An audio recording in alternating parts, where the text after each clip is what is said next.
ዱባይን ለመቀየርና እንደነ ፓሪስና ለንደን አይነት ከተሞችን በተባበሩት አረብ ኤሚሬትስ ለመገንባት ገና ከሕፃንነታቸው ጀምሮ ከአባታቸው ጋር ወደ እነዚህ የአውሮፓ ከተሞች በሚጓዙ ጊዜ ሐሳቡ በአእምሯቸው ውስጥ እንደተጸነሰ ይናገራሉ። ወደ ስልጣን በመጡ በ20 ዓመት ውስጥም በአንድ ወቅት ልም ያለ በረሃ የነበረችውን ዱባይን በማይታመን ፍጥነት በመቀየር ከለንደንና ከፓሪስ የተሻለችና በዘመናዊ ቴክኖሎጂዎች የተንቆጠቆጠች ከተማ አድርገዋታል። ከ25 ዓመታት በፊት የነው የሚባል ጎብኚ ያልነበራት ከተማን አሁን ላይ በዓለም ካሉ የቱሪስት መዳረሻዎች ግንባር ቀደም እንድትሆን ማድረግ ችለዋል።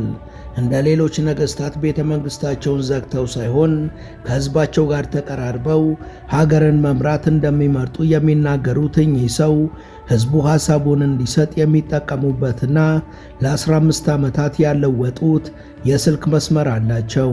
ለፈረስ ግልቢያ ከፍተኛ ፍቅር እንዳላቸው የሚነገረው እኚህ ሰው በበጎ አድራጎት ምግባራቸውም በርካቶች ያደንቋቸዋል።